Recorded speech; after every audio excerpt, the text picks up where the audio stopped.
Welcome, everyone. I hope you're having a fabulous day. If you're not, you will. Amen. You know what I have realized? I wonder if you guys feel the same way. When we're in class together, there's so much joy and like the Lord does so much and there's a lot of excitement. And then throughout the week, I'm like, where are these people? And I need you, God. I hope you guys are feeling more connection since you're like actually meeting with each other. Yes. Hopefully sure. that's going well. I love being able to do the partner thing. Thank you. Good. Yeah. Oh. And I do have to say that now that I still getting to know my spirits, but I've gotten to know a name. So even during work throughout the day, I've been calling Billa, and then just start talking to Billa. And so then I was like, oh shoot, baby, so then I was like, well, are we partnering like throughout the whole day or just for the class? Because now I feel a relationship building there, right? So Nydia, then I thought, well, maybe I'm overdoing it. I gotta tell you that when I was engaging over, like whoever said, hey, my scribe has my work or whatever, right? Okay, so I was engaging over you, and there was like so much relationship with the heavenly beings compared to everyone. And I don't know what's happening with you, but you're like accelerating in a big way. And I just want Praise you to God. know that's pretty cool. Thank I'm excited for you. Yeah, I'm excited. Okay, so then maybe because I've been talking to Billa throughout the day, and then even at, like I said, at work, be like, Billa, what was this? Can you remind me? Billa, can you write this down? Okay, praise God. But I don't want to user and abuser him. Right. Yeah. I want to build that relationship. Well, it seems like there's a lot of excitement around it, so I wouldn't worry about that right now. Praise God. But it's funny because, okay, this is why I pointed out. It's not like, hey, Nidhi is the star student. It's just that she had a lot of kind of, oh crap, going into this. Like, I don't know if I can do this. A lot of, I don't know if I'll have time for this. I don't know if I can handle it. I don't know if I'm going to, all the things that all of us go through, right? But I just want to let you know that she's just doing whatever she can. And I can tell that it's throughout the week. And so that's really cool because that's the whole point. The whole point is to just grow in engaging all the time and kind of stretching yourself and trying, Amen. And so even if you don't know, oh, I might be overdoing it, or I don't know if she's hearing me or whatever, then you can, when I say she, I don't know who, but yeah. That's cool. Okay, so Irene did say her computer's acting up. I forgot to say something to you guys. And so she's trying real hard to fix it and get on. So we're going to start without her since she's trying. Okay. I don't know how long trying will take because, computers, but I do want to talk to you guys about this week and what I dealt with, and I'm just wondering if you guys dealt with any of the same stuff because this is very common. And for me, I didn't even realize it was connected until today, which makes me feel like a bit of an idiot. But I know I'm not an idiot. I don't know, it didn't connect for me. But when we are really focusing on oneness, with each other, with other beings, all of that, we often get hit by division. And sometimes, so I don't know if you guys have experienced this week. It could be with, someone you work with, a family member, with each other, whatever it could be. You might just have these identity attacks that say, I shouldn't be here. I don't know why I'm connected. I probably should just quit everything I'm doing and run away, that sort of thing. This happens almost every time that we focus on oneness. And so if you've been going through that this week, just know you're not alone. And remember, oh, this is a ploy of the enemy. It's not actually real. This isn't real that I'm separated from everyone. This isn't real that I'm separated from the Lord. This isn't real that I need to separate. No, it's just trying to get you off track. Praise So God. That- remember the oneness. Remember how much you are loved. We love you very much. Every single person here, I know I personally love you very much. And so you will learn to love each other very much if you don't already. But yeah, this is a good, safe place. If you're like, I don't know what's happening, I'm not growing very much right now, I'm not seeing any more than I was, remember, we're on week 2. Okay, so it's like, okay, it's okay to keep growing through it. And we're going to work more this week. So this week, you're going to work more with your partner than you have in the past. Okay. So may not take any much longer. I don't know. But you will be doing your homework with your partner. Okay.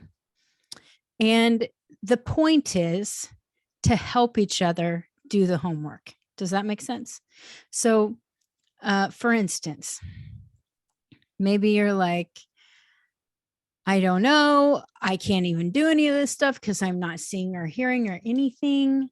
That's why you're going to have a partner to press in together to be able to help one another. And, you know, it's okay if you don't see anything. It's that you're actually trying, because the more you try, the more you will. And I was actually just meeting with someone not in this class this last week and talking to her about her struggles and how she basically feels like she's been thrown out of the kingdom because she's not seeing or hearing or experiencing anything anymore. And it has been quite a while. And when I was talking to her about it, I was telling her, and I'm sure some of you have heard this before, but what happens to most people is they try once and they think, I can't do it. And so then they quit trying. Maybe they try twice, you know? So here's what's different between these people and me. I learned a long time ago, you have to fail forward. So you basically need to get, as you know, I learned in network marketing, you get as many no's as you can, as fast as you can, so you can get to the yeses. And if someone is like, you know, they get 9 out of 10 yeses and I get 1 out of 10 yeses, I'm just going to get through those 10 faster than they can get through theirs. And so I'm going to just go, try, fail, fail, because I'm going to succeed at some of it. Okay. And so that is the point. And when I started engaging, that's how it was. I would engage like a lot. I would try, I should say. I would try to engage a lot. And when I did, I would be on the toilet, in the shower, laying down with a baby, at the dishes, driving down the road, and probably 8 out of 10 times I didn't see or hear a thing. And half the time I'd just fall asleep. And so if this happens to you, no, you can just keep going over and over and over. And I actually had a lot of really awesome, rich experiences, but I also had a whole lot more of nothing. And so it's okay to press in and go, I don't know, I'm not seeing anything, but then just do it later. And then do it later again and keep at it. Okay. So if you find yourself giving up, then slap yourself across the face one time and just be like, no, you fail forward. And so just keep that in mind. Okay. Because really, it's not actually failing. It's never actually failing. It's just frustrating. Right? Okay. So that really doesn't have much to do with what we were talking about, I guess, except for just to keep going. Hi, Irene. I'm glad you joined us and you got everything working. Hopefully. Yeah, hi everybody. Okay, good. Yeah. Irene, do you not have a camera? Oh, unfortunately, I don't. I'm using an old version of a computer, and it just has no camera. Okay. Yeah, I'm so sorry. That's okay. I do appreciate everyone being on camera who can be on camera. Okay, that's what I would like, if at all possible, for you to be on camera so we can interact with each other. Obviously, if you can't, Irene, it's fine. But thank you, everyone else, for being on camera. It's awesome. So we're going to start out like we did last week. Okay, I want everyone to share some of your experiences that you had with each other, with any part of your homework stuff. Okay. Any of the oneness that you had with Yeshua, Father, Holy Spirit, anything like that. And I want you to share your, the good and the bad. Okay. Be vulnerable, because that's what we're here to do, is to help. And I saw a very common theme with most people. Most people who gave me their homework said I struggled with engaging with the heavenly beings. And so that's one thing that we're going to do together today. But you're going to also try again this week. Okay. And if you're doing great with it, awesome. Help your partner. But if you're not, don't get frustrated. It's just one of those things we have to practice. Okay. So we're going to practice some of that today. And next week, we practice even more of that, because Arias is going to speak with us next week. Okay. And so I want everyone, we're going to practice listening, engaging heavenly beings. Okay. Now, with the oneness, we're not going to focus as much on the oneness, but when we are engaging with other beings, we don't want them to feel like strangers. We want to become friends like we are here. Okay. Because you guys, a lot of you, some of you knew each other, but a lot of you were strangers when we first came on. And already in a very short amount of time, I feel like we have a little bit of intimacy going, a lot of oneness happening. And so if that's the case, just make sure that we include the heavenly beings too, because they are like so eager. And I don't know why. I've had to talk to them separately too, and say, hey, I know you really want to interact with the humans, but you also need to interact with each other because they're like really eager to interact with all of us and haven't been paying as much attention to being one with each other. And so anyway, it's kind of funny, the opposite problems that that we're having in the class, but that's what's happening. So anyway, let's get started. I'm going to ask in very random order for you guys to talk about your experiences with your homework this week. Okay. First, Ola. She's like, what?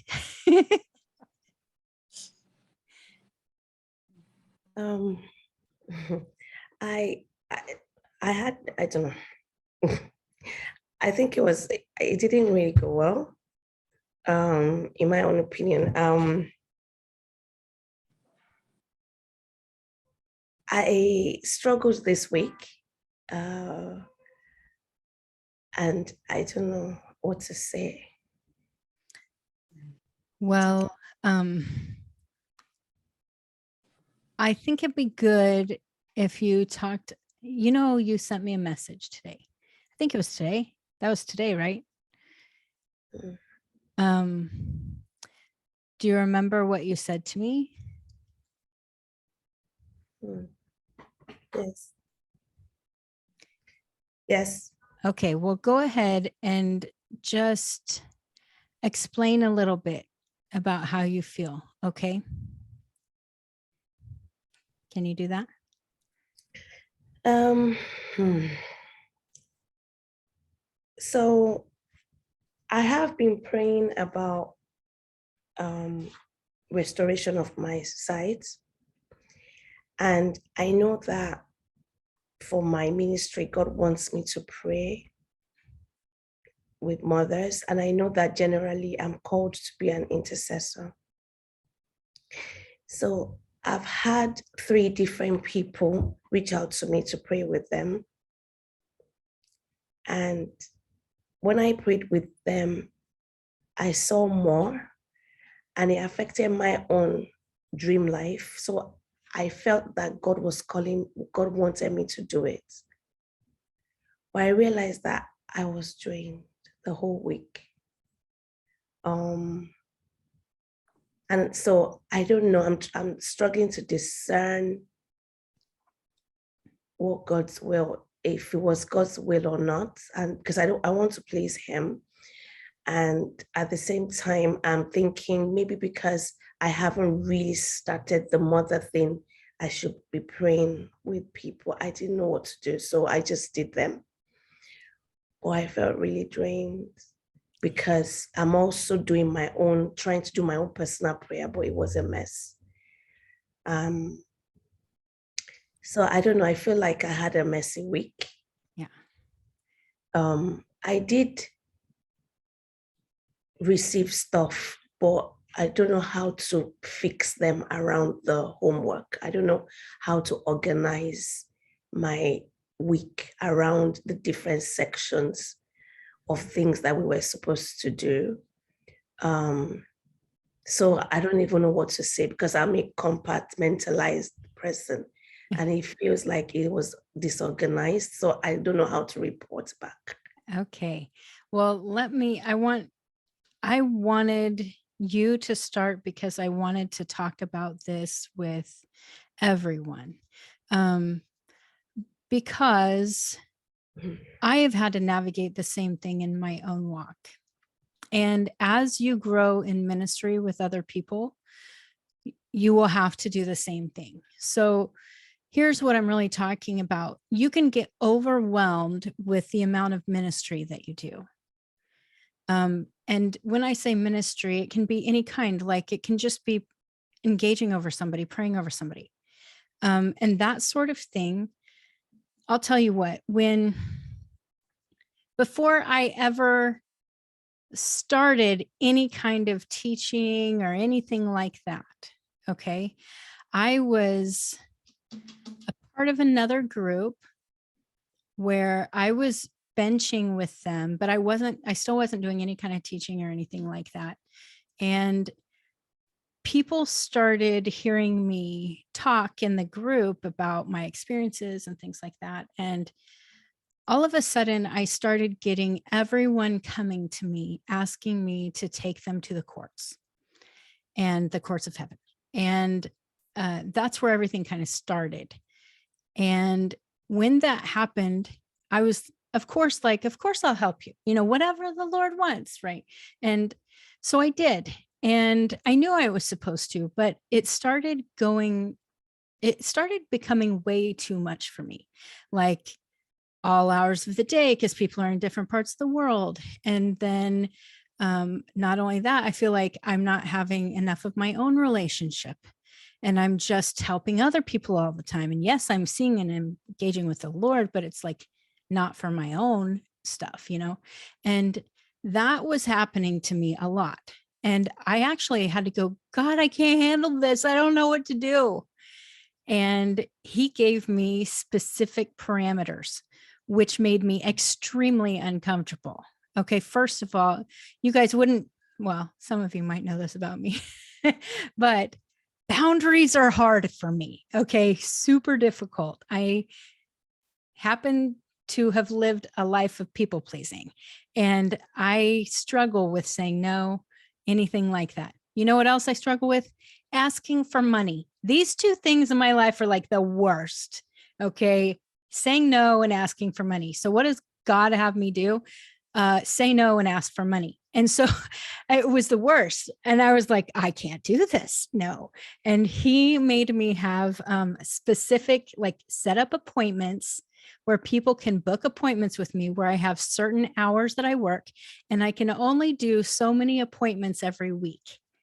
And so I had to do that. And I had to ask for, now at this time, now I charge way more than this, which is hilarious. But back then I was supposed to charge $50 for an hour. And I was like, no, I can't charge for prayer. You know, this is, I felt like, no way.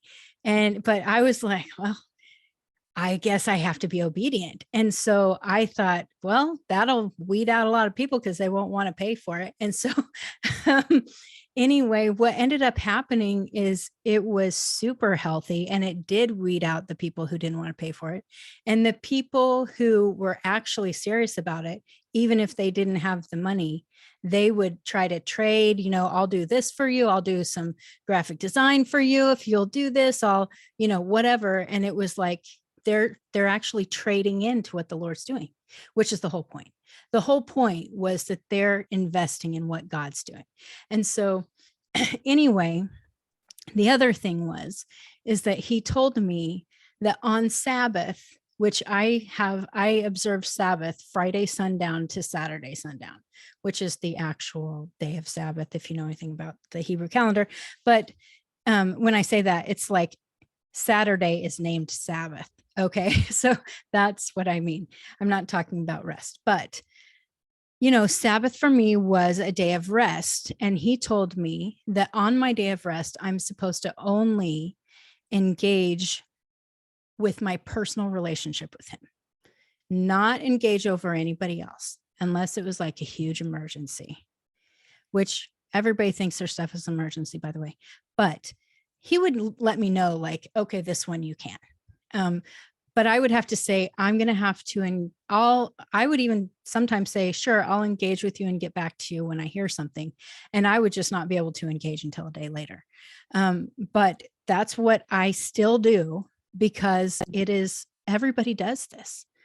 Everybody wants all of your time. And so the best thing to do is say, okay, on this day, whatever the Lord leads you to do actually is the best thing. But I would recommend having a day, a Sabbath, where it's just you and the Lord. And that's all about you and the Lord. You and the Lord, maybe your family and the Lord, but it's not everybody else. And just like Yeshua said, I mean, he ministered on the Sabbath when it was necessary, but it wasn't all the time. And that was an important thing. And so I think we need to have grace in those areas, but also protect them and protect our own relationship with the Lord. So anyway, I hope that's helpful. But that, you know, I'm not saying, hey, you have to charge for everything you do. You need to just ask the Lord for your boundaries. Like, what are the boundaries that you're supposed to have? And what does that look like? And really, if you don't know, ask someone to help you. Ask your partner this week to say, I really don't know about this. You want to engage with me about it and see if you get anything from the Lord, and you'll know if you have peace over it or not. You know, that's an important thing. Okay.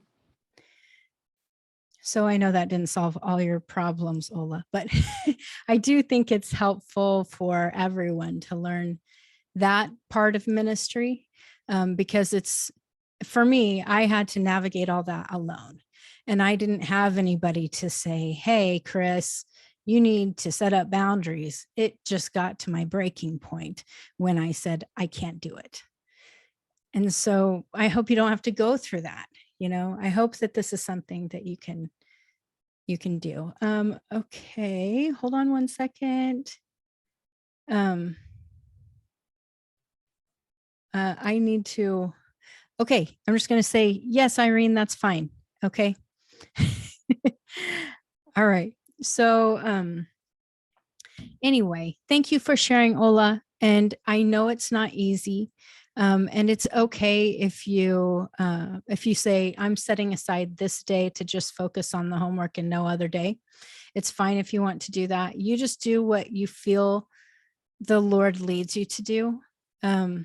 I do want to ask everybody, I forgot about this, but I do want to ask that if you are reporting to your heavenly scribe and you are expecting them to hand in your homework, that you do that and contact me like at least 24 hours before class. Okay.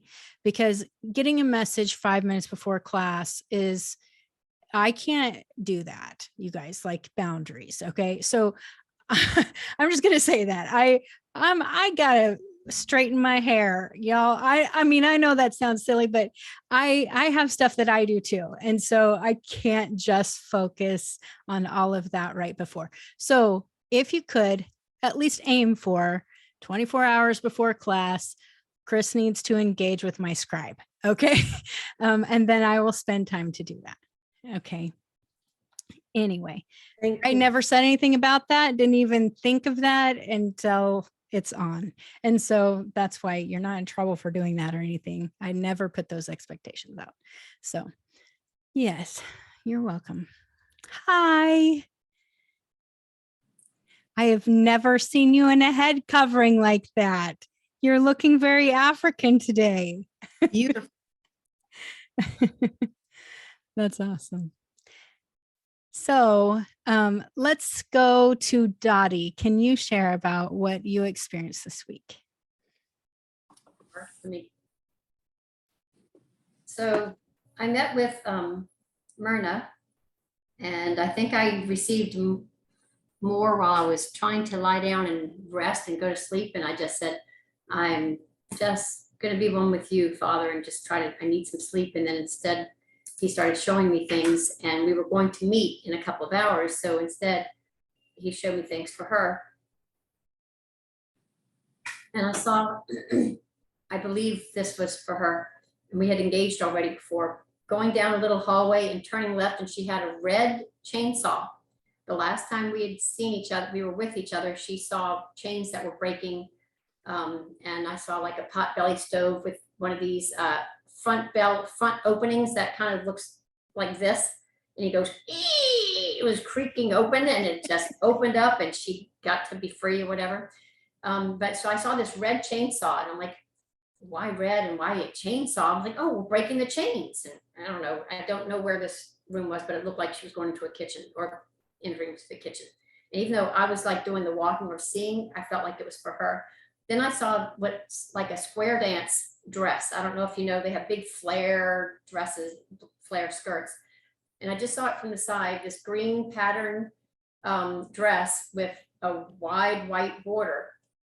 I don't know what that was. And then all these colors were coming into my mind. And I usually don't see in color very often unless someone says, okay, I have some jewels, who would like one? I'm like, oh, I'll take an amethyst. And that's when I'll think of a color. But so I saw, I saw purple and green sparkly things. And I thought of sequins, but I immediately thought of glitter. Well, I taught kids church for so many years, and Daisy Scouts, that glitter drives me nuts. So in my mind, I changed it to, or I don't know why, but anyway, it just changed to then sugar crystals. And we have something in New Orleans for Mardi Gras, the Fat Tuesday. It's big old feast, and the colors are purple, green, and gold, and they all have meaning, like purple and green, royalty and prosperity. I don't remember what the gold is for, maybe glory, I don't know. But I saw the purple and green, and I thought of a king cake because, you know, it's a crown.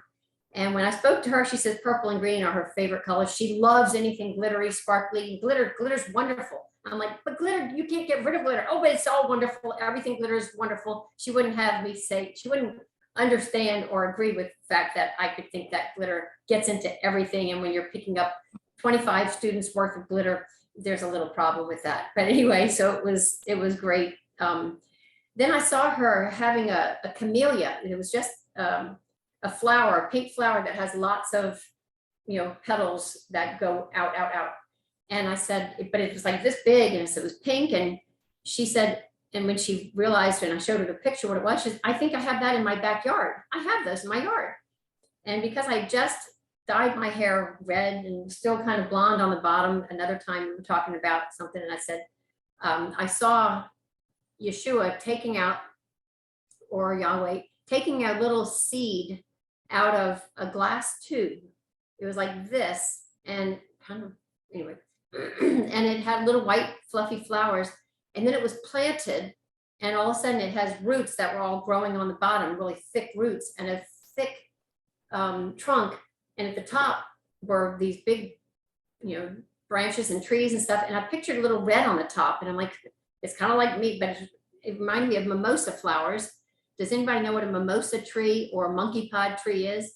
They have these little fluffy flowers at the top, and it's white here with pink fluff, little powder puffy flower things all throughout. At the very top of their leaves are like a little stem with tons of tiny little baby leaves. They're just very, very pretty. And we have one that my husband, so we're talking about this, and I said, oh my gosh, that reminds me of my hair, with the red and the white on the bottom.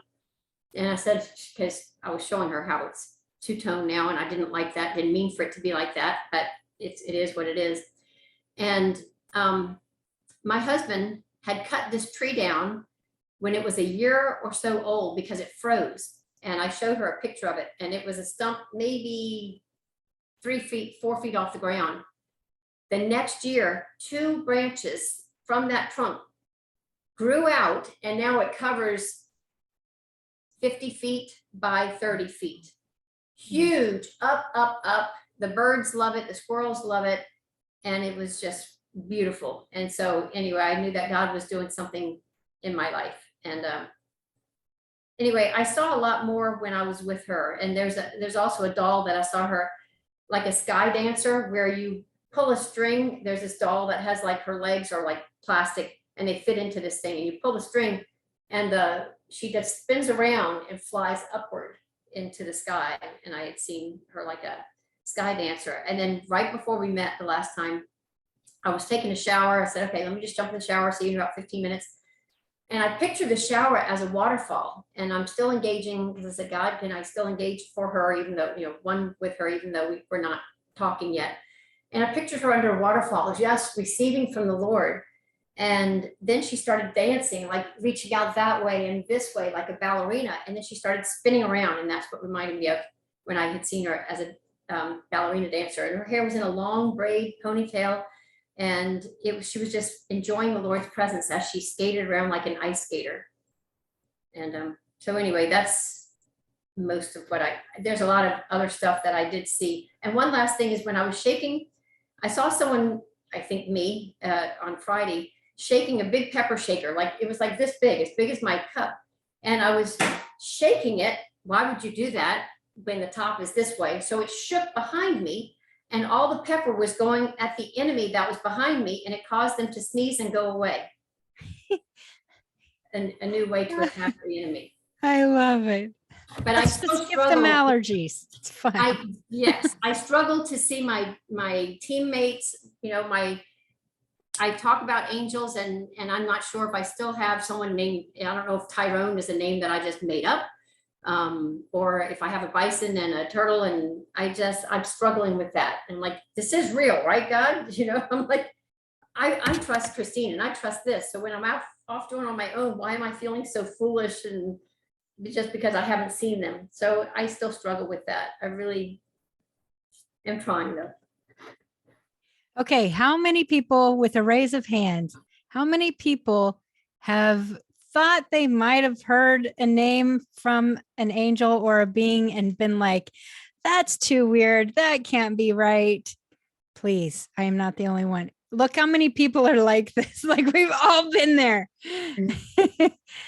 It's so funny. I know I told you last week about how I heard one of my angels was named Metatron, and I'm like, that sounds like a transformer. There's no way.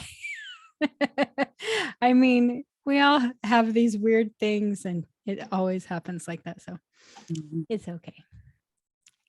Awesome. Okay. How about River? You go next. Okay. So I had a really awesome week. Very busy, but when I did get to have time to engage, first I I met with 2 partners this week because I missed one last week. So that was awesome. I got to meet with Nydia, and then I met with Camille. And both of those were just so, I just felt so blessed by both of those times with them. With Nydia, just getting to hold the space and I just feel one with her with some challenges that she's had. And it was like, I felt like as much healing as I felt her receiving by just being able to do that. And then met with Camille, and you remember in the very first class that we had, there was a question about what does God want to talk to you about or something, and I felt this sharp pain in my vagina, and Camille had this this immediate like feeling or thought, sensation, whatever, that it had to do with a miscarriage, which I did have. And in between the time of having that and thinking about it and kind of processing it and going to the Lord about it, and then this time with Camille when she said that, I had been sorting out the fact that, so I've also had an abortion, but I feel complete with the abortion, at least to the level that I'm at now. And yet with the miscarriage, I felt guilt and shame because of when it happened in my life. I felt that that I actually said, I wasn't sure if I was pregnant because I was still nursing my young son, and but I thought maybe I was, and so I said, little one, if you're there, this isn't really a good time to come into my family or this family. My husband was going through stuff that he seemed to always still be going through, but at any rate, and then it was like a week or so later that I miscarried, and so I recognized that there was still some guilt there, and so Camille helped me process through that by going back to those particular, actually not just that, but other times in my life where I've felt shame or guilt, and telling myself how that I was not alone and that it was okay and that I did the best that I could. And so that just really helped open up, I think, or was like unlocking certain things that had been locked up in my soul, where I was restricted, where I was shaming and guilting myself. And so that was really powerful. And then working with my my heavenly beings, I actually because I had a really busy week, and I was traveling again this week for a couple of days, and it was actually just this morning where I finally, it's like I'd had a few moments where I'd said, hey, how's it going? That kind of thing, but never really like sat and focused. So I did this morning, and there's still one that I don't know this one's name.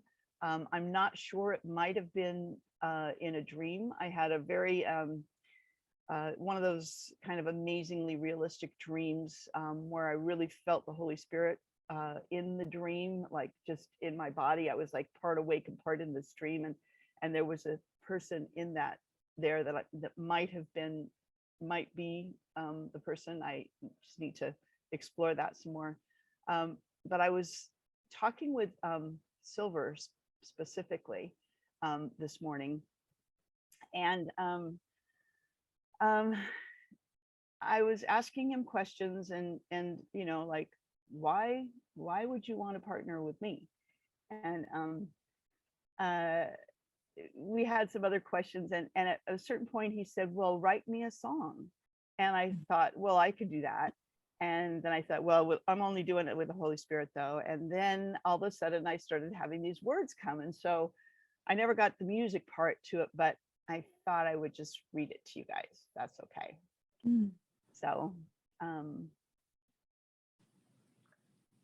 and one thing to know about Silver in the physical world sense is that, we think of silver and gold as being these precious metals, and they are.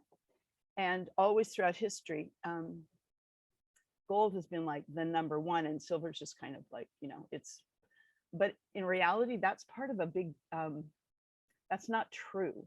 There's actually more gold in the world than there is silver in the world, and there are more purposes for silver that are really valuable as we move forward, both in healing and in technology in so many different ways. And the fact that silver has been so undervalued is part of the huge deception that we've been living under, that we're only just starting to uncover now. So this is called a redemption song. Silver and gold, a story untold. In the war of the ages, you've been left in the cold. Yet hot burning bright, you step into the light, and true value unveils beyond wonder. Your joyous laughter rolls like thunder. My friend, I am honored to give word to your story. It's reflection of so many who've had hidden their glory.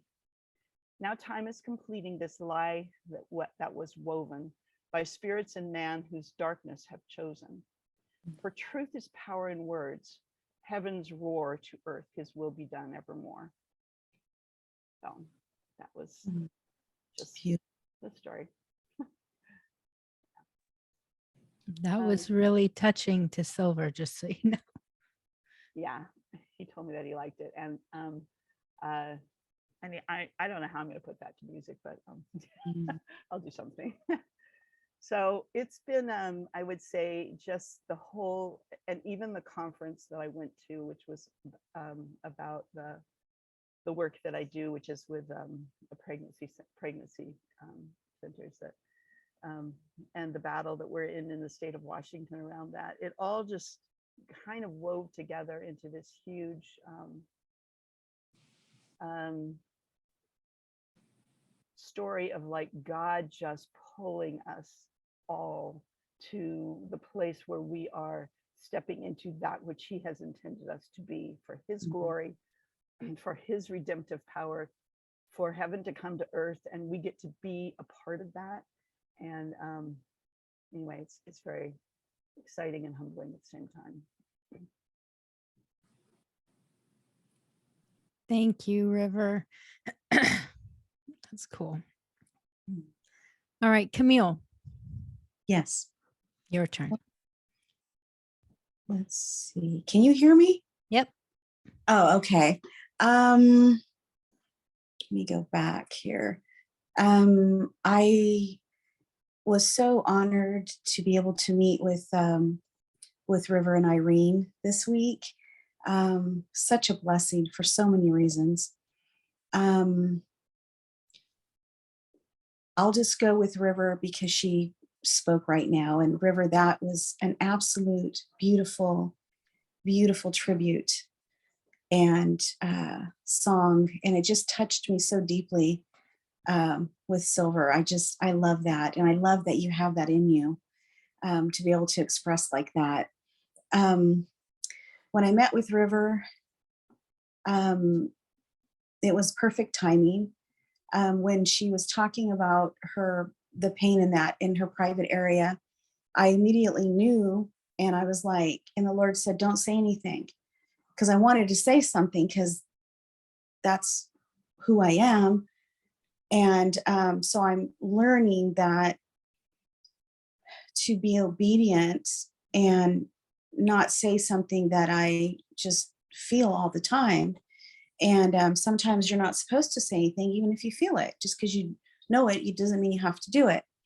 And so anyway, we got to meet, and then it was just the right time. So we engaged that, and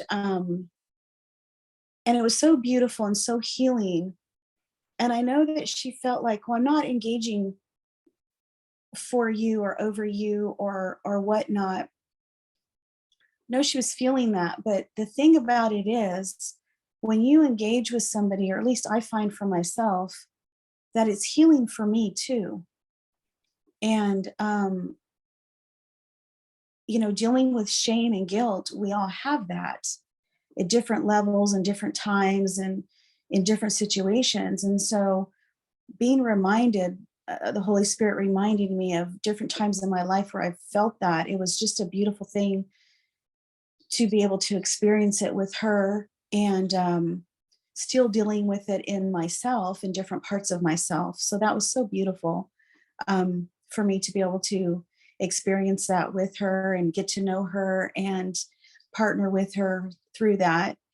And then with Irene, they're both so precious, but Irene, I love you.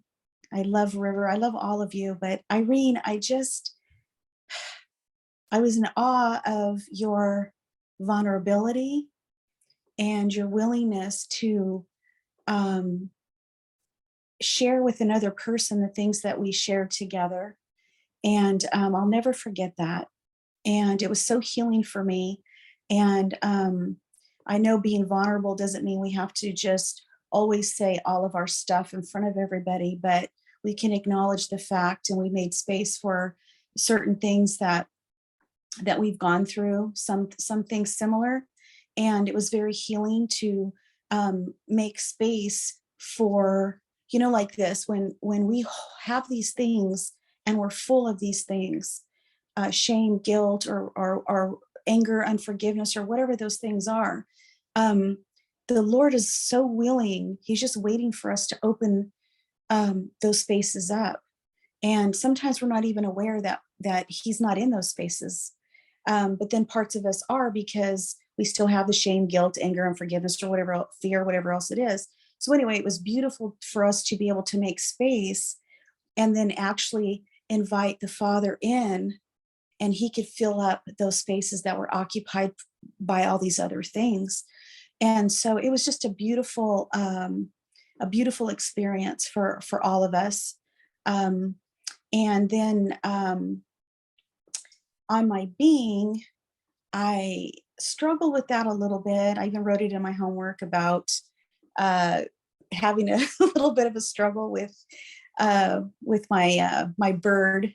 I want to say my bird man, but I don't know his name. And it's really interesting when I see this creature, who I know I'm attached to. I mean, because I've seen it. I see there's 4 faces of this bird man, but there's always this one that I'm focused on. And it's the one that's weak, the one that is like sad or lonely, or all of those things. Anyway, I feel like I said last week, that's part of me, that when I'm looking at this being, those are some of the parts of me. And so I had a really hard time connecting with him, and I don't know why yet. But I know that the timing will be the right timing for both of us. So that was my experience. I had a great week, but I'm just really busy with moving my business from one location to another location, and a lot of things going on in my family life, and just all these things which aren't necessarily bad. They're just chaos. And great things come from chaos. So I'm looking forward to being on the other side of all of this chaos. So anyway, that was my week. Thank you, Camille. Welcome. That's cool. Nidia.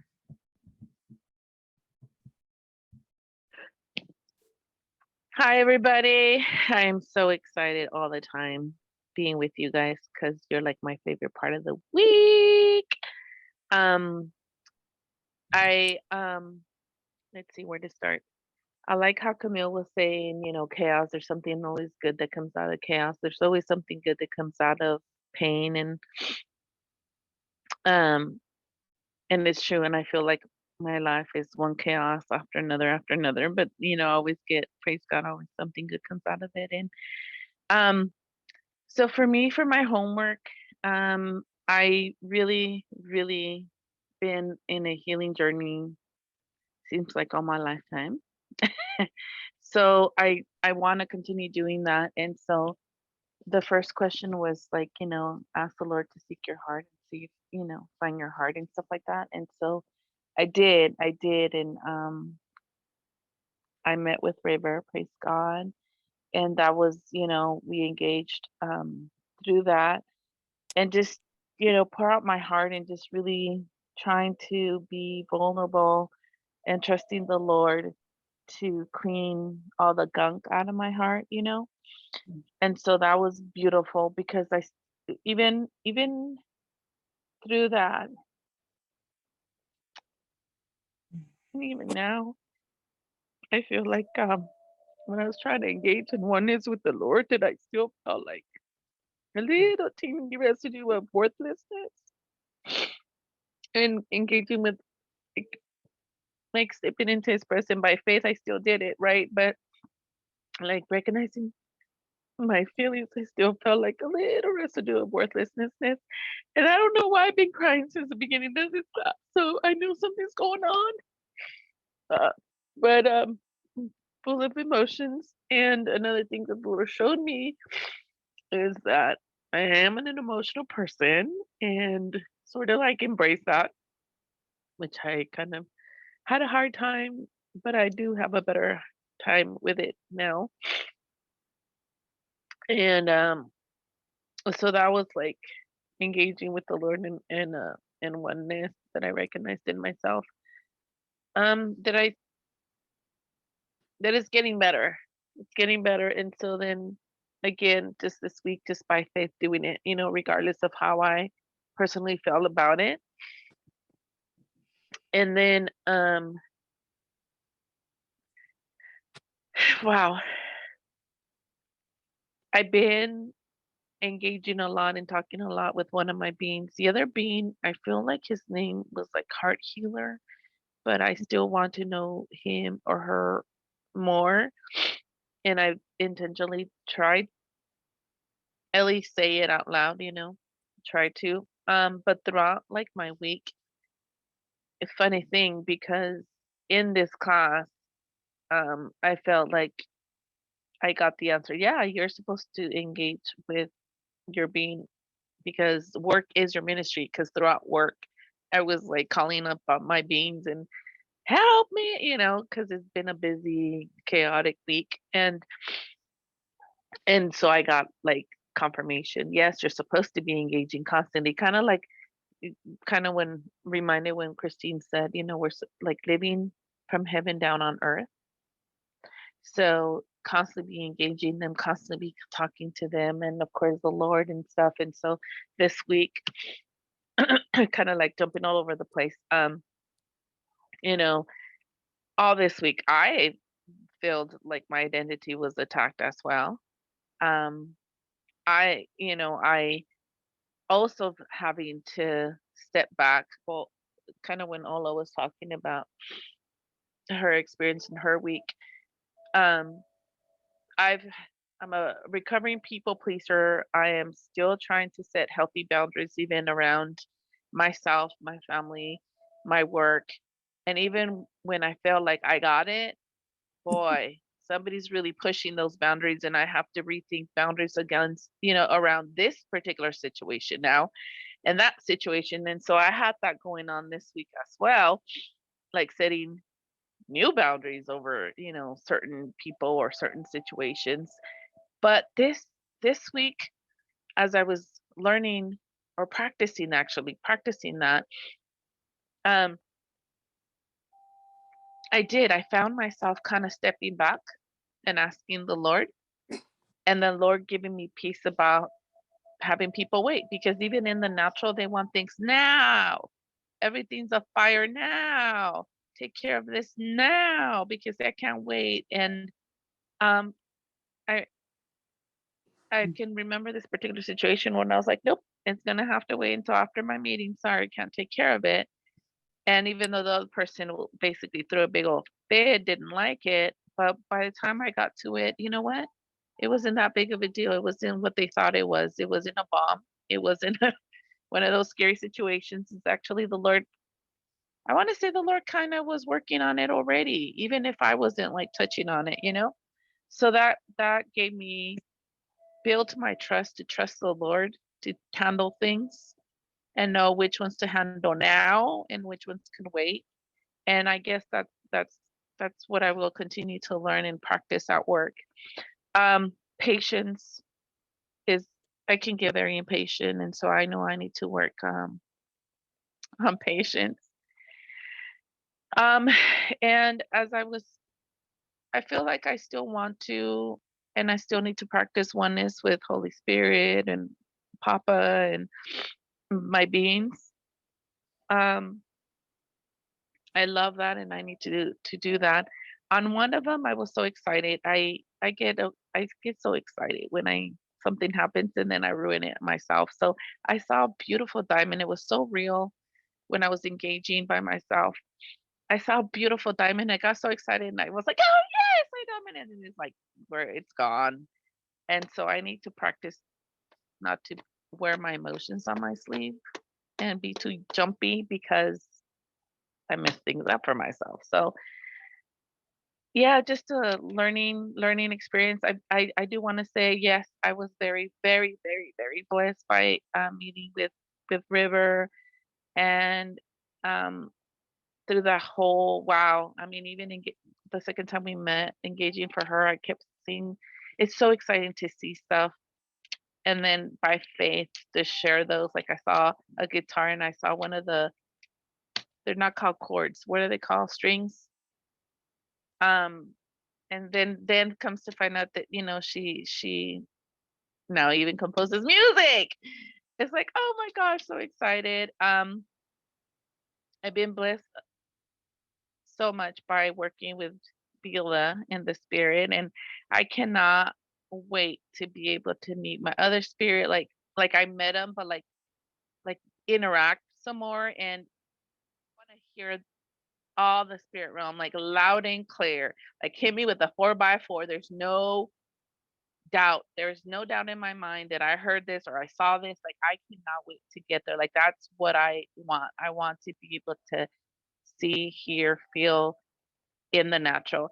And then I wanted to share one more thing, because I was a little bummed with this one. So in the spirit, I kept sensing that one of the people I work with, he actually is a VP, that he's going to become a principal, a middle school principal.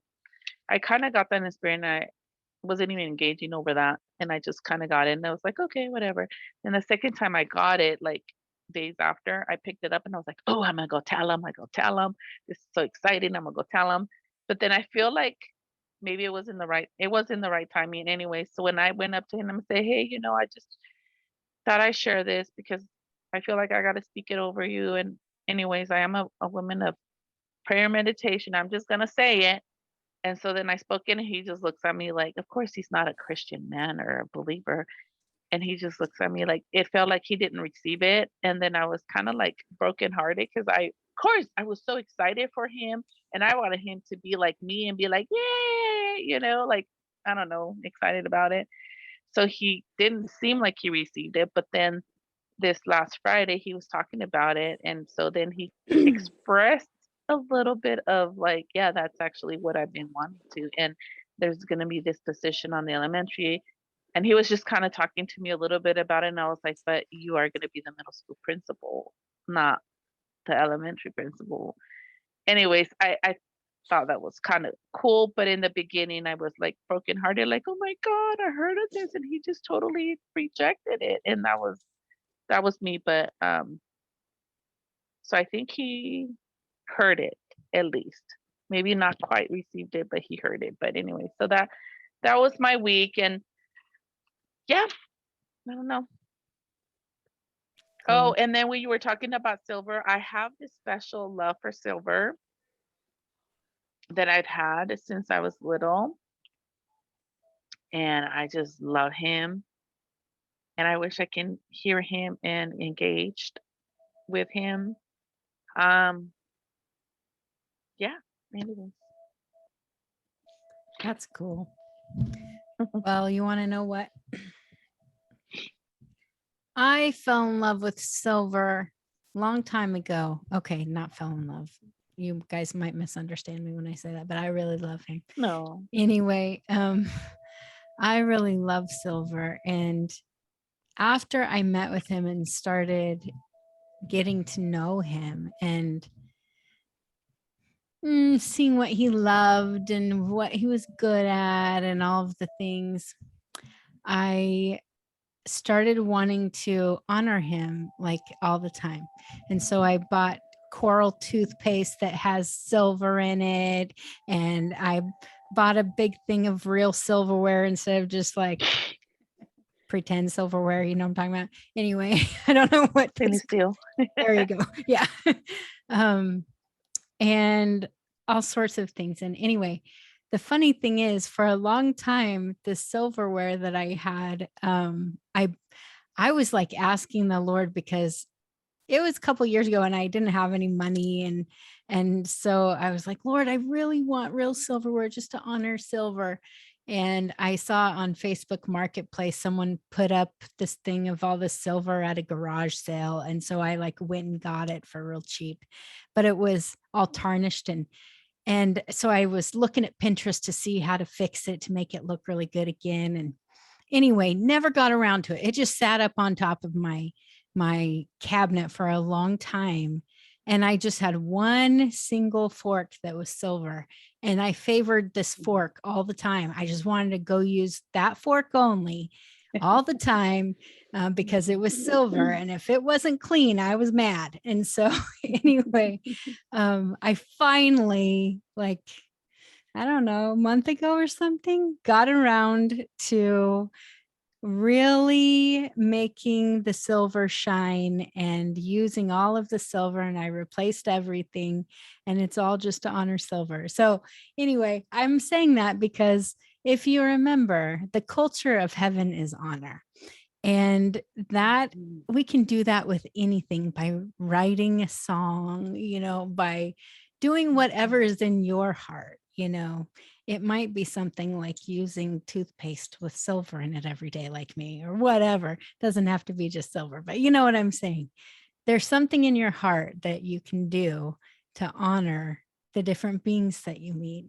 You know, like Camille, maybe you'll start collecting birds or something. I don't know. But there's always Feathers. yes, something. Anyway. All right. So let's see. Now you guys moved around on my screen. And so I was going in a certain order. Okay, Irene, you go for it.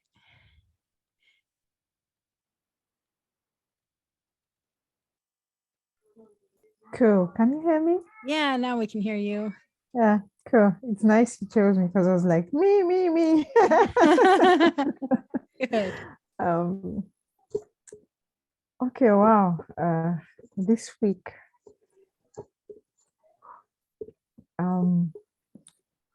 I got to meet with Camille, and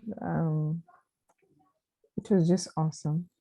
And what is so interesting was that before you told us who we're going to be partnered with, something just told me, you'll be with Camille. And I was like, nah. And finally we were together, and after we engaged, that's when I actually realized why. And there are just things that we got to share with each other, that I got to share with her, that I felt Yeshua just telling me, you need to share this. And the things that, you know, that I've not shared with anybody. And I felt I felt so free sharing with her. I didn't understand why. And I was just, well, I guess it was already planned in time. So Yeshua had already put things in place, and it just made things easy. And one thing led to the other, and there was a lot of healing that happened, and I even got to meet the 3-year-old me that was I don't know how to say it, maybe lost, or I don't know how we say it, but how do you say it, Camille? fragmented, something like that. There was a we have some fragmented parts of our soul sometimes, and then you went to your 3-year-old self and met her as yourself now. And anyway, you engaged and reconciled yourself back to yourself, which was so beautiful. Yeah, it was awesome. And the rest of the week I decided to ask Yeshua, and I also asked Yahweh if there are other parts of me that were that needed to be dealt with, that well, anything broken or just things that were rendering me vulnerable, like he needed to deal with. And it still came back to what I'd shared with Camille, and it's the same thing as River. It's really, it's very interesting that we both got to meet with you, Camille, and there was such a lot of healing, and Yeshua took me back to time, and we stepped back into that time, and he brought healing to me, and I was really grateful. And as regards to my being, it was really weird good, because at the beginning I was scared of not managing to enter into oneness with the being, and the moment I stepped in, it just happened. It was so fast. It just happened so fast, and we just won. And it was the being that I'd seen when I was with Dottie. It was the unicorn that had an eagle's head, and oh, my phone has gone off. Sorry, so there'll be no more video of me. Sorry. And so when we entered into oneness, it's like I felt like it's like I was the unicorn myself. It was very interesting, and the form kept changing, and I was like, wow. And I was very thankful for that. But I still felt that there's something that was missing, and so I asked Yeshua,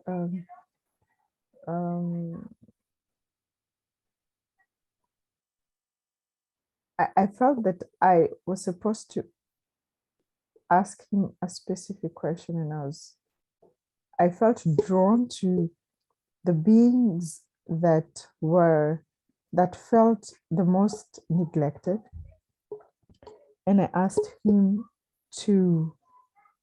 if he wanted to partner me with a being or beings that was for him to choose, who felt left out the most. I don't know. In life too, I've always been drawn to those who were looked down upon, and those who were neglected, if you could say so. And I was presented, I don't know what, well, the being appeared, and it's like he was shy, and he kept changing form. It's like at the beginning, there was a form, and then he became a child, and he changed again. But I could see he kept hiding his face, and like, like in a shy manner. And I was like, am I allowed to know your name. And I heard something and I was like, no, that's not right. And I shared that with Camille. I'm like, I'm not sure that heavenly beings are given such a name. Maybe I've heard wrong, but because it, I can hear if I'm just one letter, I miss one letter, it can change the whole name. So it can sound like something else. And I was like, what I had was sloppy. And I'm like, no, sloppy is not, sloppy doesn't sound, it's a negative word. Well, to me, I don't know. But was it supposed to be Snoopy or Snoopy, something like that? So I was like, okay, I will ask again. And I told Yeshua, okay, if his name is really sloppy, can I change it? I was like, okay, it's not bad to ask. I don't think I have anything to lose asking. And yeah, we'll continue our conversation concerning that. But it was very it was interesting. I didn't expect, well, I actually didn't expect all that.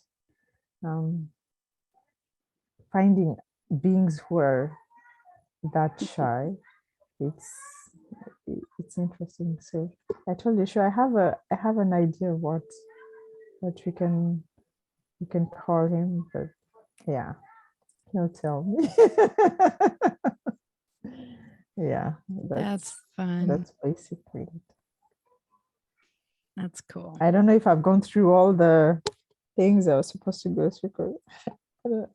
You didn't have to go through everything. Okay. Just whatever you feel led to talk about. No, it's because I had my phone on and I was looking at the homework we'd done. Oh. And since it's gone off, I don't know what is written, but it's okay. That's okay. Yeah. Well, that's cool. Well, you know how I said how Arias will be teaching us next week. When I first met Arias, he was so shy, like real shy. And I thought, I didn't know that angels had personalities like this. I don't know what I thought. I have no idea why I thought they wouldn't have a personality, but to get to know him, he looked like so big and tough and angry sort of looking, but he was really shy. And then I found out he's like super loving. He's just very protective, and he has certain roles where he has to look kind of gruff, but he's actually such a sweet, I was going to say person. I don't know what you call him. Dude, sweet dude. Anyway, so that's kind of fun that you saw that they were shy too. That's cool.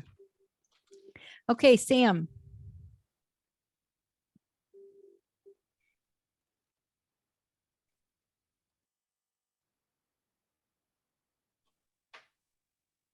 Hi, everyone. Hi, Sam. Yeah, I hope you can hear me. It's good. Right. Anyway, I'm just here to learn. That's the first thing. And I don't seem to be having too much progress. Yet.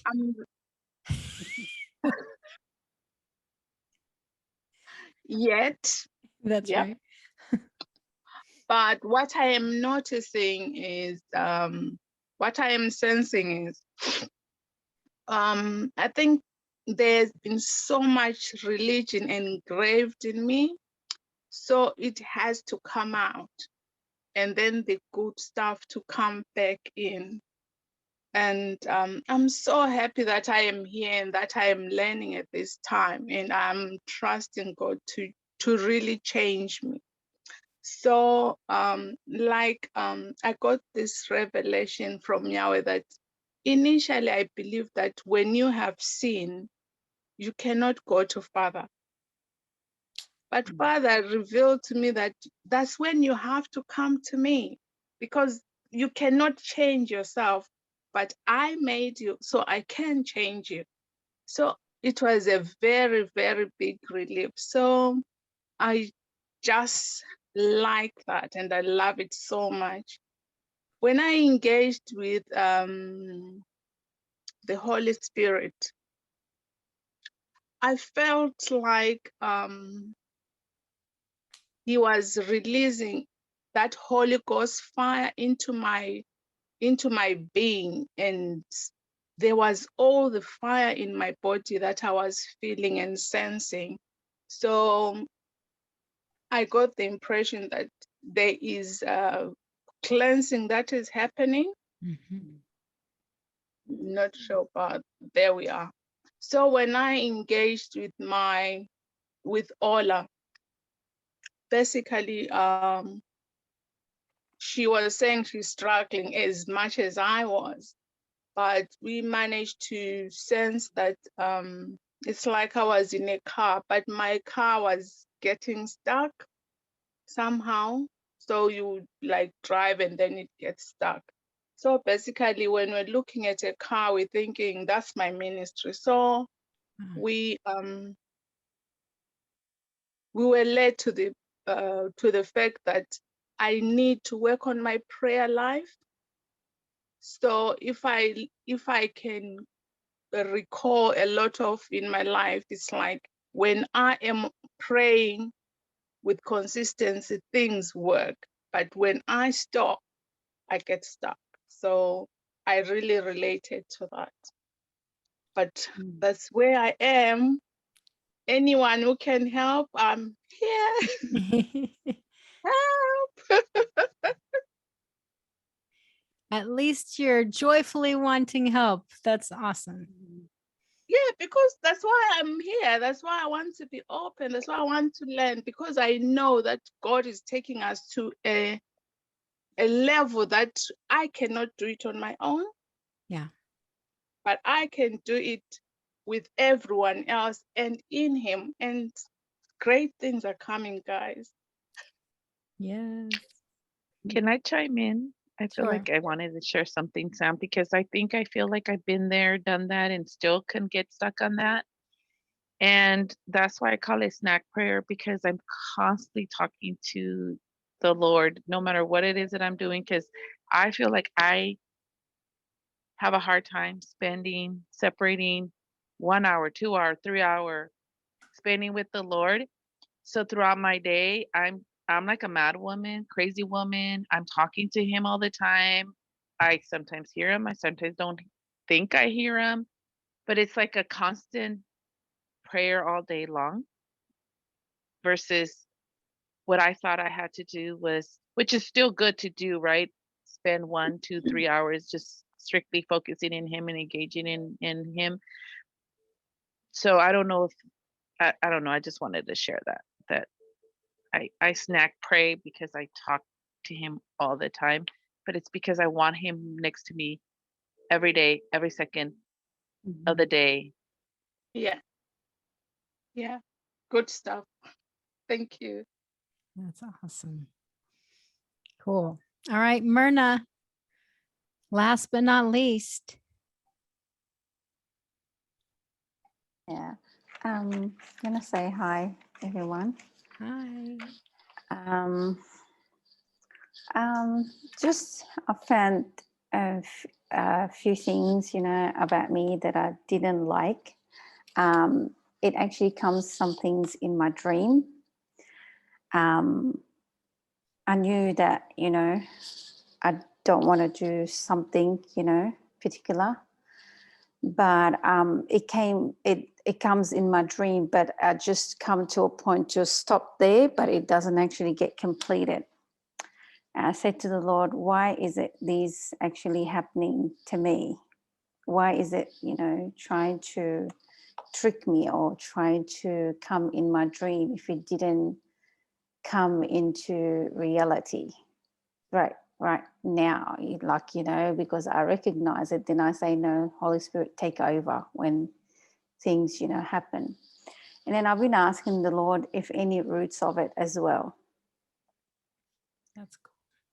And because I want to actually put it to the Lord, because I want to get rid of it, because I asked the Lord 100%, and I asked him to help me with my feelings and with the way I am, because sometimes we look at ourselves, we see something that nobody sees.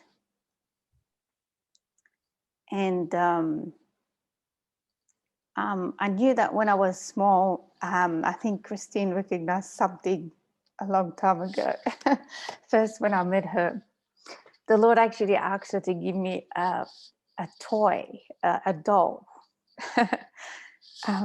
I think Dorothy knows a little bit about me, because I shared with her that I only had one doll. I didn't have any dolls, any toys or whatever, but it meant a lot to me. I wasn't actually allowed to play with it, but I used to steal it. It was mine, but I wasn't allowed to actually touch it. And it meant a lot to me, when she gave me, or the Lord told me, you have a doll for you. I didn't know I was stuck back then.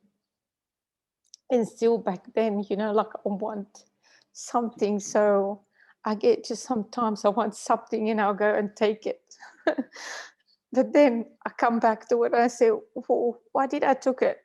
I shouldn't be doing that. So I actually been asking the Lord to heal me with this area. And I knew there's something to do with depriving me from having it. It was mine. But then when I came here, and then I went back to my parents' house, and I asked for the same doll, but my mom gave it to somebody else. And that really, really hurt me again, because I know it's a doll. Yeah. So actually the Lord has connected the dots for me, and there's something in there. It's just been empty about that particular thing. But there's another thing. I wasn't even connected with my father so much. He didn't even put me on his lap. I found out that I thought that he did, because he puts all my, my brothers and sisters on his lap, but he didn't do it to me at all. So I saw him like he is the one far away. And when he gives money to everybody else, I wanted money. I want to say that I really, really want money, but I couldn't get it out. And then he says, what do you want? I said, whatever you give me. But I didn't tell him like that. I didn't come out from me, and even to now.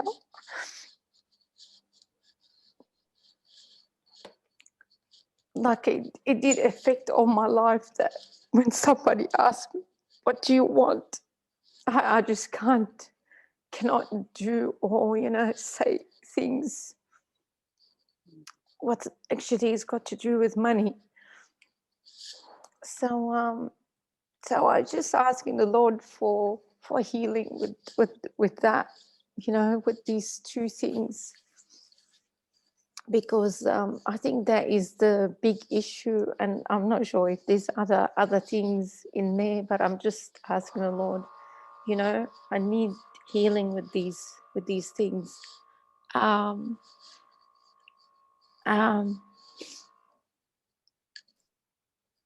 Yeah, so I was just asking, before I even started anything, I wasn't even planning to say anything. I asked the Holy Spirit, what do you want me to say? I just want to say something that you want me to say, not what I think I wanted to say. And that's what it came up. So I want to speak to you on that, because I feel like Father is showing me what you're supposed to do from here. And I guess I didn't know this about you. maybe I kind of did, but I didn't know. He just showed me how you're that way with him too. That's true, because he told me, whatever you pray for, you get it. But then I hesitate to pray for it. And I know that 100% that I will get it, but I don't do it. And but when it comes to people, I do it. But when it comes to me, you don't. Forget it. Like I just step 2 steps backwards instead of, for others, I step forwards for them. Well, I have been the same way my whole life. And it's something that I've had to relearn. I say my whole life because I guess that's not exactly true. Before I came to the earth, I never had a problem. Not with that anyway. And I know that what the Lord has been teaching me lately is that when I ask, first of all, I've struggled with asking for my daily bread, like most of my walk. When Yeshua taught us how to pray, part of it was that, asking for your daily bread, the things that you need. And I've struggled with doing that because I'm just like you. I will ask for anybody else. I will have full faith for everybody else, actually. I'll 100% believe that the Lord is going to. I remember one time when, I was working with this bench and we needed, I can't remember, I think it was like $10 million or something. And I'm like, oh yeah, God has it. No problem. Like that won't be a problem. Do you guys know me? I'm like, I don't know. I need $10. It's like so stupid. The difference, how I will believe that he has that no problem for other people. But for me, I'm like, I don't know if I can find $10. And so anyway, Myrna, he was just telling me that you need to ask specifically, very specifically, not like, okay, Lord, can you give me my daily bread? But you need to be like, I need $279 for this. And really like be very specific every single day about your daily needs. I am lonely and I need like some good companionship today, Lord. Like whatever it is, you have to be very specific with asking him for your daily bread. And so maybe other people need to do this too, but this was a very specific word for you, Myrna. I would even write it down, like, so you can maybe prayer journal. I don't know what you do, but just be specific about those things and put it into practice. He is asking you to ask. So, and I know you're a very obedient person. So if he's asking you to ask, then you must. Right? I must, yeah. Yeah. Thank you. Mm-hmm. And it's okay. One of the things the Lord has been teaching me in the last, I don't know, week or two, is that this is very simple. Okay, I'm going back to like super basics. You guys are probably going to be like, okay, Chris, you should have learned that a long time ago. But he's been teaching me that he not only sees the desires of my heart, but he actually wants me to have the desires of my heart. And very specific stuff, like he's saying, ask me, I want to give it to you. Like, I want that stuff to manifest. And so be very specific about what you want. What do you want in your relationship with your husband? Like, be specific. I want him to quit acting like a, whatever. I'm just saying, whatever it is, you just be specific about it and ask. Say, hey, I I need someone who will treat me like this. I need this much to, buy this really cute skirt that I've been eyeing. I don't know. Even the things that you think are extravagant and that you don't actually need, he wants to give you. And if we are kings, then we have all that we need and more. We have the extravagant, clothing. We have that stuff, not to flaunt, but because we can. If we have all the resources in the whole world, we can have anything we want and we can give anything we want. If you want to give $1 million to somebody, then you need to say, Lord, I need $1 million because I'm going to give that away and I'm excited about it. Like, you have everything you need to release to everyone. What if we really started walking in this, you guys, and we were able to fund anybody who wanted to take this course? I mean, because there were a lot of people who really want to take this course and didn't have the money. And the Lord said to me, people need to be able to ask him to provide and stand on it, that he will provide. And they need to sow in, right? So I believed that for this, but I also believe that there are people who will stand on it being provided and will also be able to provide it. Amen. And so we'll see what happens, but let's just really start walking in this, and having a little more faith than we did last week, and then having a lot more faith than we did 2 weeks ago. Yeah. I just want to mention John 15. If Okay. you love me, Jesus said, me and my Father comes and live with you. Everything your heart desire, I give it to you. That's what I got about 2 hours ago. Wow.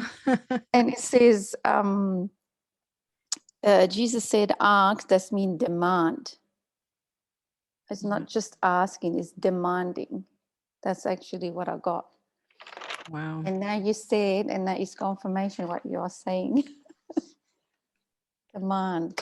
That's actually the French word for ask is demander. And I was like, Hallelujah. Thank I you. always thought why in French it's asking is demanding, kind of like commanding. That's Hallelujah. Thank interesting. you, Lord.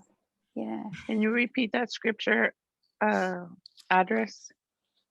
It's John 15. If you love me, Jesus said, me and my Father comes and live with you. Everything your heart desire, I give it to you. Cool. Yeah. Well, thank you guys for sharing today. Now, we only have 25 more minutes. This is what we do, but I want you guys to know, as we share with one another, please do try to pay attention, because we are learning and growing from one another as well. Okay. This is an important part. I'm going to talk briefly about some things, and then we're going to engage and really try to hear from other beings. Okay. Because I know that's what we're supposed to do. I will tell you this. I'm going to tell you before I forget or before I run out of time. Okay. Who your partners are for next week, because I want you guys to schedule ahead. Right. And by the way, I'm trying to mix it all up, but I'm having a hard time remembering who I'm putting with who after a couple weeks. So I'm sure as time goes on, I'm going to be like, I don't know if I put this person with her.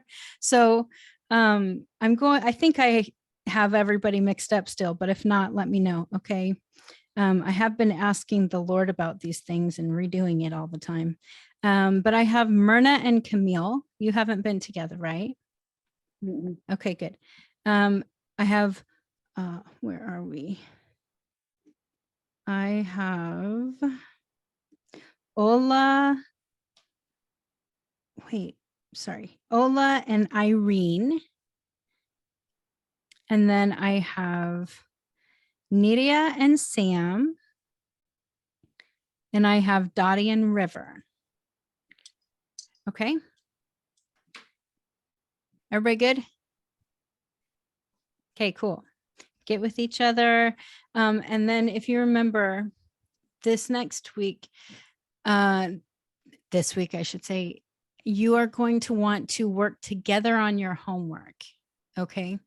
If I were you, I would try to go over your homework before you meet. So probably don't meet like in 2 hours, but try to just go over it yourself and then kind of find, I need help in this area. I need help in this area, that sort of thing. Okay. So that then you know like how to help each other best as you're engaging, because you'll do basically what you did last week with what should we focus on, you know, and then engage there in oneness. But we're going to focus on oneness within ourselves. Okay. So we have spirit, soul, body, right? I believe that the heart is part of the soul. But one of the things that the Lord was showing me about my heart this week, if I can be vulnerable, I have struggled for a very long time. I'm a super feeler. Okay. I don't know if anybody knows about personality types. I'm kind of a nerd with that stuff. And I am an INFP. So that really means I am an introverted feeler. That means that what you see of my feelings, you guys can probably be like, yeah, for sure, she's a feeler. She cries all the time. So you'd probably get that. But what you don't get is that you actually only see the tip of the iceberg, which is sad. But I have like a ridiculous amount of feeling underneath everything. I'm actually an introverted feeler. So for me, the hardest thing is when my feelings get a lot. It feels dangerous. That's how it feels to me. It feels like I'm not going to be able to handle all the feelings. And so I have to like disconnect. Maybe I don't have to. I have been tempted to all the time disconnect somehow to not feel so deeply because it's a little crazy. And so you might see me like fidgeting with something, maybe having to look at my phone, whatever, if I have too much feeling going on. And it's not that I'm trying to avoid, because I'm still feeling. I have to like kind of multitask to be able to not feel so much. And one of the things that I found out about myself this week was that I have not given my heart a voice. I've not given my heart space to kind of exist. I mean, I don't know if that's the right way to say it, but a place to be. I have said, heart, you're too much, shut it up. That's what I've said, like for a long time. And so the problem with this is that my body doesn't know how to deal with my heart. My physical heart is constantly struggling because of my emotional heart, I should say. And so there's a lot that is disconnected in myself that I'm learning to love and reconnect with, and try to give my heart a voice, which means like saying things and not just letting the enemy attack me by stuffing it, because I tend to be a stuffer. And usually what happens with stuffers is you stuff, and then the volcano explodes. And, you know, that's kind of how it goes. And so that has been my life with my heart. Of course, your soul has more than just your heart. You have your mind, you have your will. Has anyone struggled with self-control or not wanting to do the will of the Father or whatever, you know, maybe even wanting to just be in control of everything and not let anyone else have a say? There are things like that that our will can get in the way of, but it can also be something that can be wonderful. And so we have to learn to be connected within ourselves so that we're not just spirit, we're not just soul, we're not just our body. All of these things have to come into oneness to be able to really be able to function well. Who did we just lose? River. Okay, weird. Well, anyway, so this week we're going to work on these things, and just kind of, when I say work on it, really the Lord has to do the work. We just need to submit ourselves to it. And so we have to be aware of it. Some of that has to do with self-reflection. If you're like me, not all of you are, but I am also an extroverted thinker. So I do better when I'm talking things out. Because then I'm actually going, oh yeah, that's how I am actually. I didn't ever connect those dots. If I'm just sitting with my thoughts, it doesn't work like that for me. But you don't always have to do it with somebody else. Like for me, a really great thing is prayer journaling, and I can just write to the Lord and things just start coming together, and he starts showing me things because I am an extroverted thinker. And so if you know things about yourself like that, those are parts of my soul. When I'm saying these things, that's how I'm wired in my soul. My spirit is not the same as my soul, but both are wonderful in their own ways. And one thing that I did for a long time is I said, my soul's awesome. No, I would say my spirit's awesome and my soul stinks. And my soul's just trouble to my spirit. That's what I would always think. I actually had to go through an experience of death to figure out that actually my soul was awesome. And I know that sounds strange, but when I went through this and I was going through this resurrection, and this is a literal physical thing that I went through. During that time, I was disconnected from my soul, and my spirit were not connected. And I was shocked at how full of faith my soul was and how obedient my soul was. It's like it was really well trained. My soul was actually really good at believing God. And I thought my soul was the thing holding me back.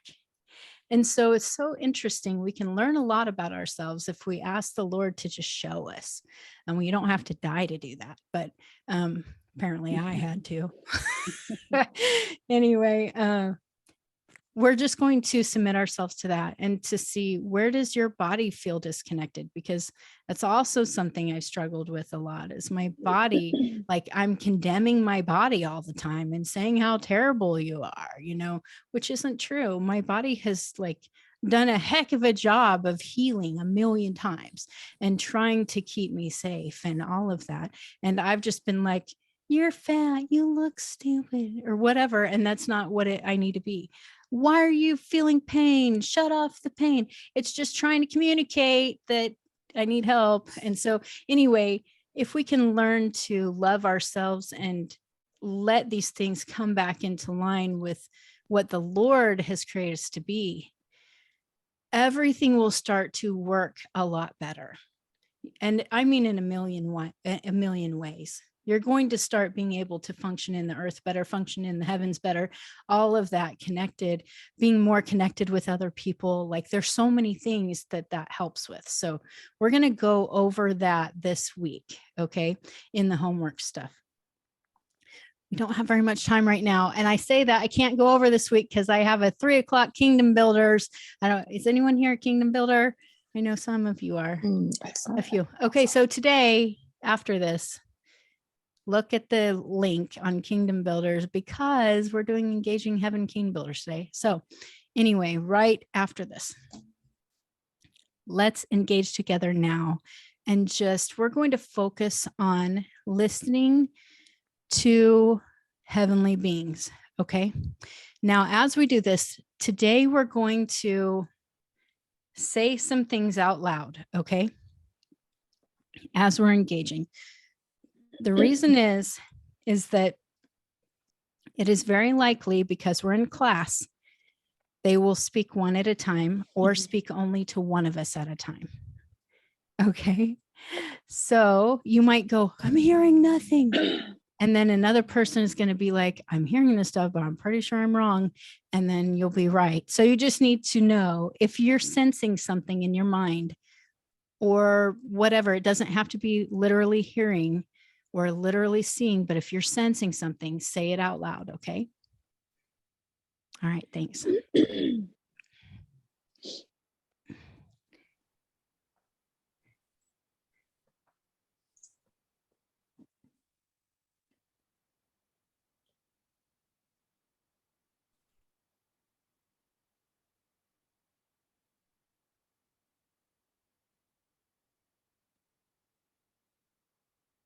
Take the step of faith. Say that again. Take the step of faith. Hmm.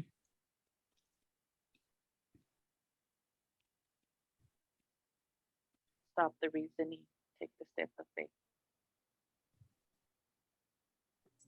When you first started, I pictured this big old African man leaning down so this little girl could put like two flower rings over his head. And that's all I saw. Whether he was a heavenly being or what it was.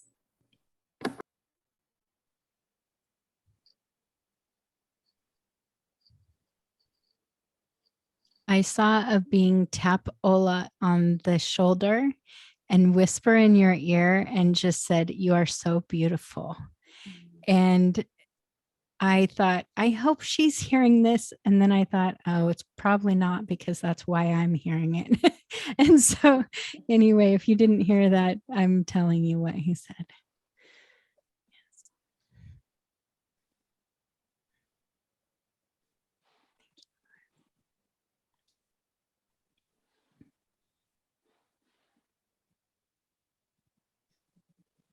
Just before you spoke, I had Ola twice. That's all I had. Then you started talking, Christine. Yeah. Nice.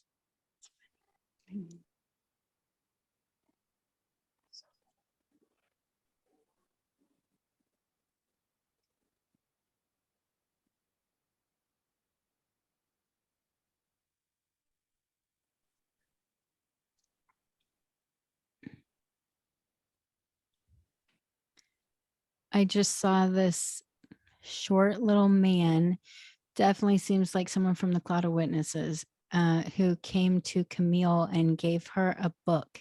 And he had glasses on, kind of like he was a little bit nerdy, but she was appreciating it. And it felt like he was bringing you this book from the library, like the Heavenly Library. And so I don't know what exactly it is for, but it seems like something important for you. Thank you.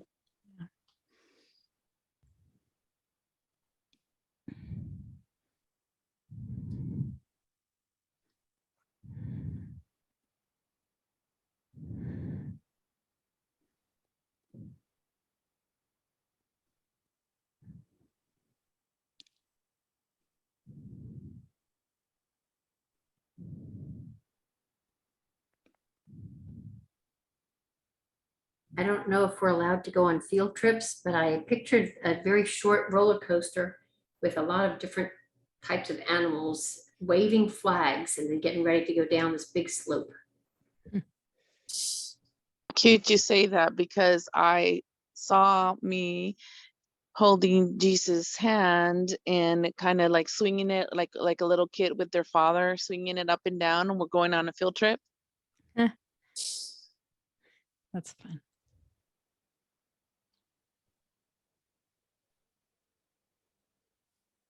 But that was also meant for everybody. Like we're all going on a joyful journey.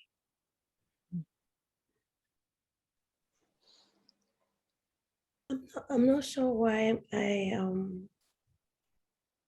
but I'm like hearing or I'm feeling myself singing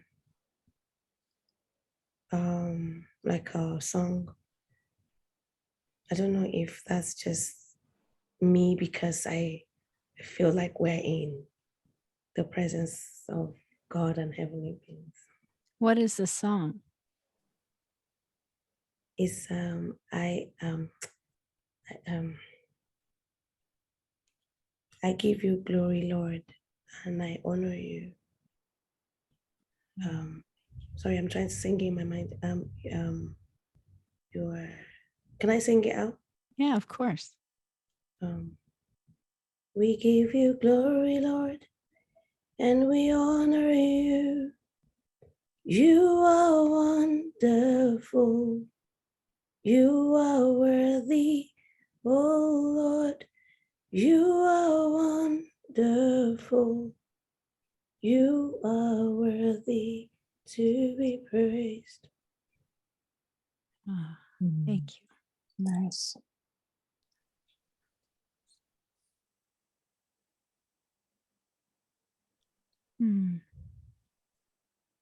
I see this is related. There was another tall being.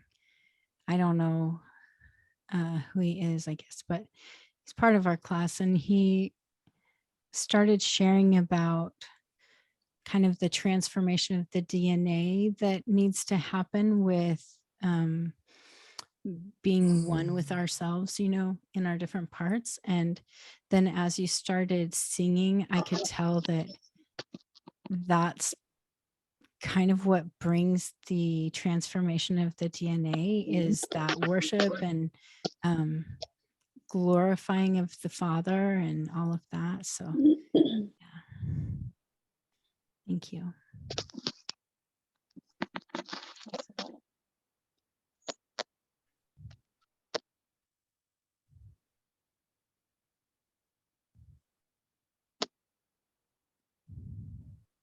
I pictured a big blanket across the backs of chairs to make it more comfortable instead of having hard looking chairs.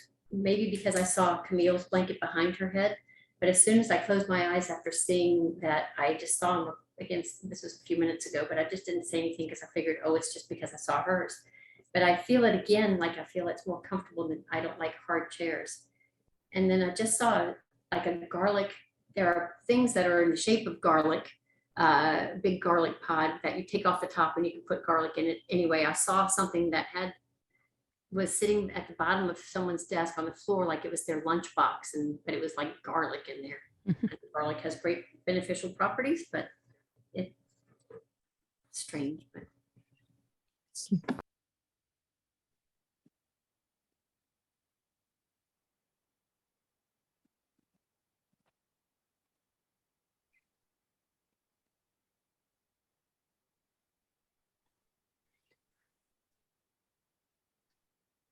Well, I can tell that all of the beings really love this and we need to do more of it.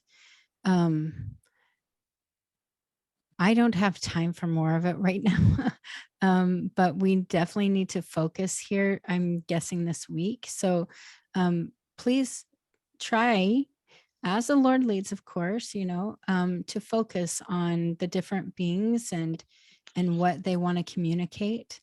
And I'll probably put some of that again in the homework too. Okay, so you can do it with each other because I think that's more powerful, and they're really loving the oneness, like I can see. And so yeah, it will be really good. So keep focusing here. But I'm going to have to say goodbye for now. I love you guys so much, and we will meet again very soon. Okay. love you too. Love you all. All right. Love you. Bye-bye. See you. Love you. Bye. Bye-bye. Blessings to everybody. Bye.